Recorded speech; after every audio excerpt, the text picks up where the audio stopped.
On va maintenant prendre la direction de Marseille avec vous, Vérane Frediani. Vous nous invitez dans votre ville natale, adorée, et que vous ne quitteriez pour rien au monde, même si parfois le travail vous oblige à la quitter. D'abord, que représente pour vous cette ville au point de lui consacrer cet ouvrage très illustré, très bel ouvrage? Pourquoi?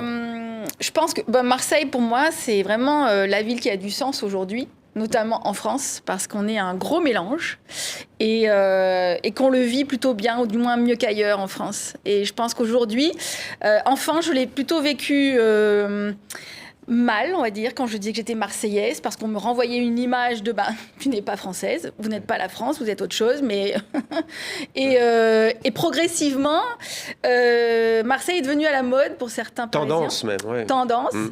Et on a plein de Parisiens qui s'extasient aujourd'hui en disant « Ah, Marseille, j'adore ». Et en fait, on n'a pas changé, on est toujours les mêmes. Ouais. C'est un peu schizophrénique par moments. Mais oui, j'avais besoin de faire ce livre pour rappeler ce qu'est Marseille. Ce n'est pas juste une pseudo-version d'Ibiza ou de certains quartiers de Marrakech. Non, on est une ville à part entière avec notre propre identité. On en est très fiers. C'est beaucoup plus simple de dire je suis Marseillais que de dire je suis Français, en fait. L'identité marseillaise, on se l'approprie en 5 minutes. Une fois que vous êtes là et que vous êtes bien, vous êtes Marseillais. Même les nouveaux arrivants, d'ailleurs. Mais bien sûr, même les Parisiens, s'ils perdent un peu leur accent et qu'ils sortent un peu de leur petit ghetto, ils peuvent dire je suis Marseillais très rapidement. Il n'y a pas de souci.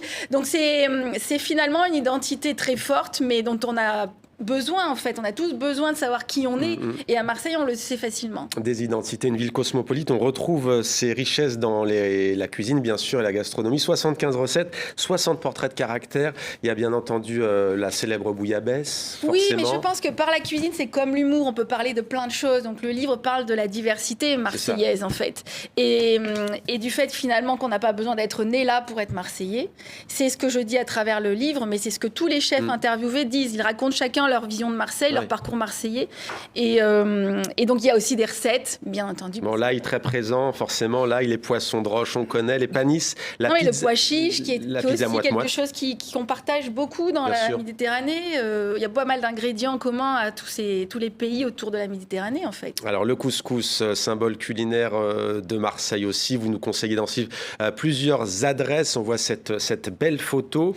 D'ailleurs, peut-être un mot sur le photographe. C'était vous, les photos? Oui, c'est moi. Ouais, voilà. Vous avez tout fait comme ça. Le photographe est une photographe, c'est moi. Et vous faites le couscous, pas encore? Et je fais pas encore le couscous. Non, je suis pas une bonne cuisinière. Hein. Là, vraiment. Le leblebi, vous avez cité le pois chiche. Il me semble que c'est fait avec du pois chiche. Le plat que mangeaient les ouvriers à Tunis lorsqu'ils se levaient tôt avant d'aller travailler, avant d'avoir de longues journées. Vous avez déjà goûté? Le leblebi, oui, bien sûr. Mais j'ai tout goûté.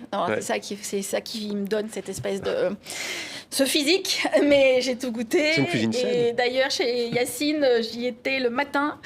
Donc vers 10h, le kefteji, les bledis, j'ai tout fait. Ouais. Tout était bon, mais c'est surtout de voir à quel point à 10h du matin, je n'étais pas la seule en fait à venir les manger. Tous ces plats. Il y a des beaux témoignages. Marie-Christine Arcantingi qui dit, pardon, hein, c'est vrai que c'est un sacrilège, voilà ce qu'elle raconte. Vous allez rire, mais j'avais 8 ans, je pense. Nous étions de passage en famille chez une vieille tante, et mes parents voulaient une bouillabaisse. Mon frère et moi n'avions aucune envie de manger cette soupe de poisson qui nous semblait infâme, et nous avons acheté des menus enfants, chez, je ne citerai pas la marque, mais c'est un fast-food. Donc un menu enfant chez ce fast-food, et nous avions mangé dans le restaurant même où on servait la bouillabaisse. Et elle dit, mon Dieu, comme j'ai honte en y pensant. Oui, mais tout est possible à Marseille, en discutant, en parlant, tout est possible. Et finalement, les langues se délient. Ces témoignages, celui-là, comme beaucoup d'autres, sont très authentiques. Je voulais vraiment que pour une fois, ce soit les Marseillais qui parlent de Marseille. On a trop souvent entendu des non-Marseillais expliquer Marseille. Là, je pense que c'était bien que les Marseillais prennent la parole. Les Marseillais prennent la parole. Alors, les nouveaux arrivants, il y a une famille syrienne, donc des enfants, des grands, avec leur maman. Ils ont ouvert un restaurant. Et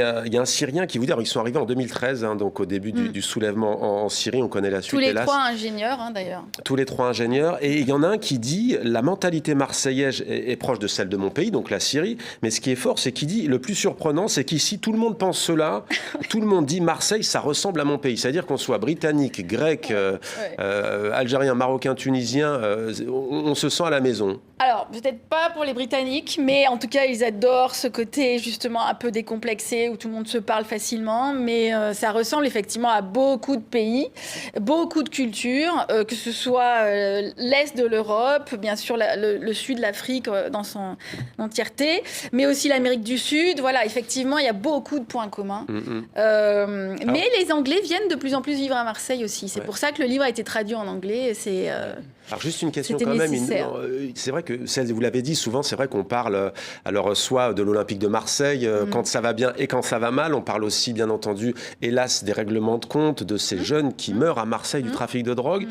Pourquoi selon vous, on parle moins des calanques par exemple, c'est vrai qu'on parle moins des calanques. Je pense que c'est très français de vouloir mettre le problème à un endroit, le problème de la drogue à un endroit, mais alors que ça touche quasiment toutes les grandes villes et même des villes de province. Le trafic de drogue a lieu partout, bien sûr, il est très concentré à Marseille, mais les consommateurs ne sont pas à Marseille, je tiens à le préciser. C'est vrai ils sont plutôt vers la capitale, vers la Côte d'Azur.